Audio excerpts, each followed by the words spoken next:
जय हिंद दोस्तों, स्वागत है आप सभी का पाथफाइंडर पर। दोस्तों, आज से कुछ ही दिन पहले खबर सामने आई थी कि चाइना की जो एयर टू एयर मिसाइल है जिसका नाम है PL-15, उसको भारत के DRDO ने कैप्चर कर लिया है, कलेक्ट कर लिया है एंड बल्कि हमने उसको स्क्रैप में कन्वर्ट करना भी शुरू कर दिया है। बल्कि उसी टाइम के आसपास ये भी रिपोर्ट सामने आई थी कि दुनिया की अलग अलग कंट्रीज़ जैसे कि जापान हुआ, अमेरिका हुआ, वो भी भारत के पास इस मिसाइल के डेटा की मांग करने के लिए पहुंच चुकी थी। आप ये सारी की सारी खबरें देख सकते हैं। ये लगभग आज से 20-25 दिन पहले हमें देखने को मिला था। ये वो वाली तस्वीरें हैं जो कि चाइना की PL-15 मिसाइल की, जो कि हमारी इंडियन आर्मी के द्वारा ही इन यहाँ पे तस्वीरों को रिवील किया गया था। लेकिन आज दोस्तों, in a very major update, in a very major revelation by the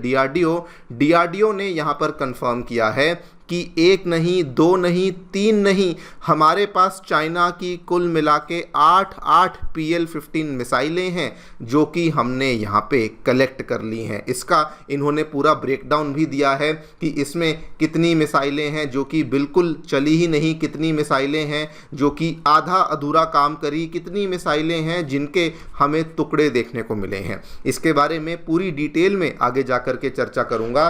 लेकिन DRDO ने अपनी इस रिपोर्ट में ये भी यहाँ पे मेंशन किया है कि जो भी नेविगेशन सीकर्स, जो भी गाइडेंस सिस्टम्स ये वाली मिसाइल के अंदर इस्तेमाल किए जाते हैं, DRDO का ये दावा है कि डेफिनेटली चाइना इन्हीं सिस्टम्स को दूसरे मिसाइलों के अंदर भी इस्तेमाल करता है, जिसके बेसिस पर DRDO ये दावा करता है कि हमने बेसिकली इस मिसाइल के बेसिस पर चाइना के सभी जो मिसाइल्स के आर्सेनल हैं उसको एक तरीके से एक्सपोज कर दिया है, उनको एक तरीके से नेकेड कर दिया है। इसी पूरी चीज़ के बारे में मैं चर्चा करने वाला हूं कि क्या है ये लेटेस्ट रिपोर्ट। थोड़ा सा आपको ब्रीफ बैकग्राउंड भी बताऊंगा जो कि हमें अभी तक देखने को मिला था एंड ऑल्सो इस मिसाइल और इस मिसाइल की डेब्रिस और रैकेज को लेकर और क्या क्या डेवलपमेंट्स हमें देखने को मिल रही हैं उसके बारे में चर्चा भी करी जाएगी। आइए शुरू करते हैं मेरे साथ। मेरा नाम है अनिरुद्ध।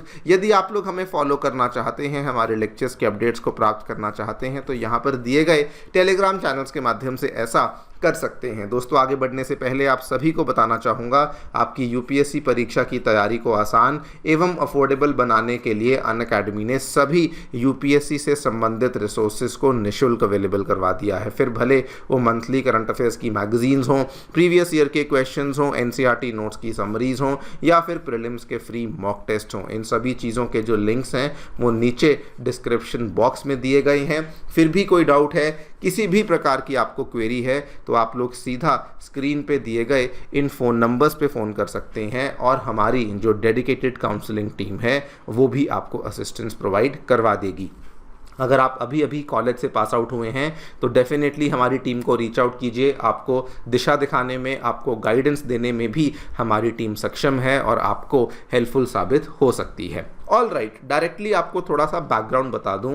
दोस्तों, जिस टाइम पर ऑपरेशन सिंदूर चल रहा था बिटवीन इंडिया एंड पाकिस्तान, तो पाकिस्तान के द्वारा जो भारत के ऊपर मिसाइलों का इस्तेमाल किया गया था वो असल में चाइनीज़ सप्लाइड PL-15 मिसाइलों का इस्तेमाल उनके द्वारा किया गया था।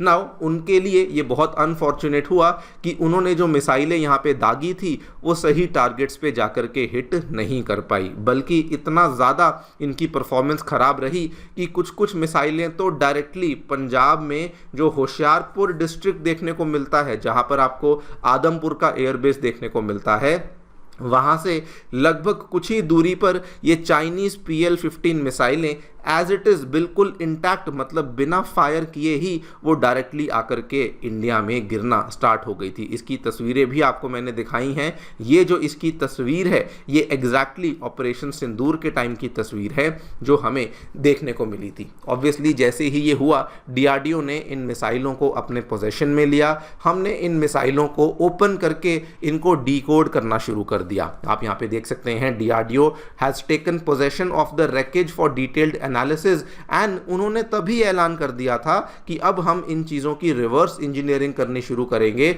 जिससे कि हम लोग चाइना की जो वल्नरेबिलिटीज़ हैं उसको पहचानना शुरू करेंगे। इस मिसाइल के अंदर लगा हुआ जो रेडार है, जो भी सीकर है, जो भी रेफरेंस यूनिट है, डेटा लिंक है, उन सभी चीज़ों का पता लगाना हम लोग शुरू करेंगे। ये खबर आप देखिए 19 मई के आसपास की है। लेकिन आज दोस्तों डीआरडीओ ने in a very very major new revelation, in a new report ये बता दिया है कि एक नहीं, दो नहीं, बल्कि हमारे पास 8 चाइनीज़ मिसाइलें आ चुकी हैं, जिनको कि अब हम लोग डिकोड करना शुरू कर रहे हैं। उसमें भी उन्होंने ब्रेकडाउन बताया कि एक तो देखिए कंप्लीटली ऑलमोस्ट इंटैक्ट मिसाइल है, दूसरी उन्होंने बताया कि 3 पार्शली डैमेज्ड मिसाइल्स हैं, उनको भी स्टडी कर रहे हैं, और 4 मिसाइलें ऐसी हैं जिनके टुकड़े हो चुके हैं, फ्रैगमेंटेड पीसेस हो चुके हैं, उनको भी हम लोग स्टडी करना यहाँ पर शुरू कर रहे हैं। ये वाले जो टुकड़े हुए हैं प्रोबेबली हमारी तरफ से जब एयर डिफेंस सिस्टम को फायर किया होगा तो उस केस में इन मिसाइलों के टुकड़े इंडिया को मिले होंगे, एंड उसी को अब हमारा डीआरडीओ यहाँ पे स्टडी करने के प्रोसेस में लग चुका है। बल्कि डीआरडीओ के द्वारा कुछ कुछ चीज़ों को तो रिवील भी कर दिया गया है। उन्होंने कहा है कि एक मिसाइल के अंदर जो केयू बैंड का ऐसा सीकर मतलब होता है active electronically scanned array Sikar, इसको हम लोग स्टडी कर रहे हैं, और एक मिसाइल में डुअल पल्स रॉकेट मोटर है, जिसको अब गहराई में जाकर के डीआरडीओ की वेपन्स लेबोरेटरीज में इनको यहाँ पे स्टडी किया जा रहा है। ऑलरेडी इस चीज़ की अटकलें लगाई जा रही थी कि ये भारत के लिए बहुत बड़ा जैकपॉट है, बहुत बड़ा खजाना है, लेकिन अब दोस्तों डीआरडीओ भी इस चीज़ को मानने लगा है कि जी हाँ, ये हमारे लिए बहुत बड़ा खजाना बन चुका है। बिकॉज डीआरडीओ ने ये कहा है कि जो भी इसमें जो सीकर्स लगे हुए हैं, जो गाइडेंस एल्गोरिथम्स लगे हुए हैं, ये ऐसा नहीं कि केवल चाइना की PL-15 मिसाइलों में लगे हुए हैं, बल्कि डीआरडीओ ये कहता है कि ये चाइना की मिसाइल फैमिलीज, जितनी भी दूसरी मिसाइल फैमिलीज हैं, उसके अंदर भी यही वाले सीकर्स का इस्तेमाल किया गया है, जिसका मतलब ये है कि अब हमारे पास चाइना की दूसरी मिसाइल्स का एक्सेस भी एक तरीके से इनडायरेक्टली आ चुका है। This is the major reason जिसकी वजह से इसको हमारे एक्सपर्ट्स और हमारा डीआरडीओ एक इंटेलिजेंस जैकपॉट मान रहा है। इतना ही नहीं, डीआरडीओ ये भी कहता है कि इन्हीं मिसाइल्स के बेसिस पर अब हम लोग हमारी खुद की मिसाइलों को भी बेहतर करेंगे, जैसे कि अस्त्रा मार्क 2 मार्क 3 हुआ, एंड उनको भी इम्प्रूव करने का प्रयास करेंगे। एंड इवन हमारे जो एयर डिफेंस सिस्टम्स हैं, हमारे जो इलेक्ट्रॉनिक वॉरफेयर सिस्टम्स हैं, उनको भी इम्प्रूव करने का प्रोसेस करेंगे, सो दैट सामने से आने वाली मिसाइलों को हम लोग और अच्छे तरीके से बेसिकली इंटरसेप्ट कर सकें। This is the second reason जिसकी वजह से इस पूरे के पूरे इंसिडेंट को, इस पूरे के पूरे इवेंट को एक बहुत ही बड़ा जैकपॉट माना जा रहा है।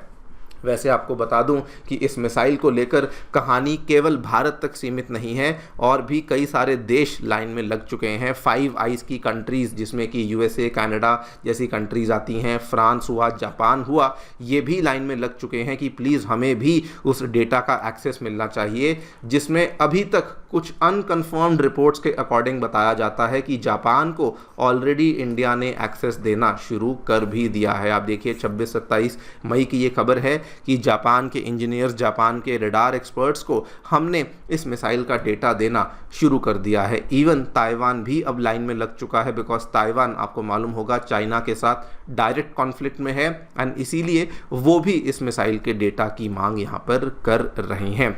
अब सरकार इनके साथ क्या करती है वो तो देखिए समय ही बताएगा, लेकिन भारत के लिए मैं समझता हूँ कि 2 चीज़ें जो कि बहुत ही शानदार हुई हैं। एक तरफ PL-15 मिसाइल हमारे पास आ चुकी है, और दूसरी तरफ रशिया ने भी हमें R-37 मिसाइल का ऑफर दे दिया है।